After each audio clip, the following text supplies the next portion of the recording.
কেৱল অশ্লীলতাৰে ভৰা শিশুৰ আগত ভুলতো নাচাব এই চিনেমা জনোৱা হওক অশ্লীলতাৰে ভৰা বলিউডৰ কেইখনমান প্ৰাপ্তবয়স্ক চিনেমা বলিউডে সকলো বয়সৰ দৰ্শকৰ বাবে চিনেমা নিৰ্মাণ কৰে শিশুসকলৰ বাবে যেনেকৈ চিনেমা আছে তেনেকৈ প্ৰাপ্তবয়স্কৰ বাবেও আছে বহু চিনেমা 70 আৰু 80 দশকৰ পৰাই উদ্যোগটোৱে প্ৰাপ্তবয়স্কৰ বাবে এনে ধৰণৰ কিছুমান চিনেমা নিৰ্মাণ কৰিবলৈ আৰম্ভ কৰিছে যিবোৰ চিনেমা কেৱল প্ৰাপ্তবয়স্কৰ বাবেকে এইসমূহ আপুনি আপোনাৰ সন্তানৰ আগত বা জ্যেষ্ঠজনৰ সন্মুখত বহি কেতিয়াও একেলগে চাব নোৱাৰে তেনে কেইখনমান প্ৰাপ্তবয়স্কৰ চিনেমা হৈছে আৰ্থ এই চিনেমাখন ত্ৰিকোণ প্ৰেমৰ ওপৰত নিৰ্মাণ কৰা হৈছিল 1981 চনত নিৰ্মাণ পোৱা এই ছবিখনক বলিউডৰ অন্যতম শ্ৰেষ্ঠ সাহসী চিনেমা হিচাপে গণ্য কৰা হয় কুলভূষণ খাৰবন্দা শবানা আজমি স্মিতা পাটিলে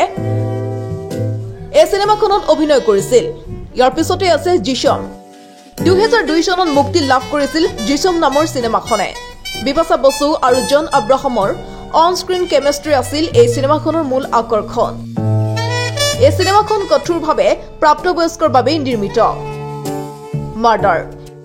এই চিনেমাখন বলিউডে নিৰ্মাণ কৰিছিল হলিউডৰ চিনেমা আনফেথফুলৰ আধাৰত এই ছবিখন 2004 চনৰ আটাইতকৈ হিট চিনেমা আছিল মল্লিকা শ্বেৰাৱত আৰু ইমৰান হাছমি অভিনীত চিনেমাখন দৰ্শকেও ভাল পাইছিল জেফাৰ ইমৰান হাছমিৰ আন এখন প্ৰাপ্তবয়স্ক ছবি 2005 চনত মুক্তি পাইছিল মাৰ্ডাৰ চিনেমাৰ সফলতাৰ পিছতে কিন্তু এই চিনেমাখনে দৰ্শকক ইমান বেছি আপ্লুত কৰিব পৰা নাছিল এই চিনেমাখনত ইমৰানৰ নায়িকা আছিল বাঙালী অভিনেত্ৰী উদিতা গোস্বামী বেৱফা 2006 চনত মুক্তি পোৱা এই চিনেমাখনত এজন বিদেশী নাগৰিকৰ কাহিনী আছে এই চিনেমাখনত অভিনয় কৰিছিল কৰীনা কাপুৰ অনিল কাপুৰ আৰু অক্ষয় কুমাৰে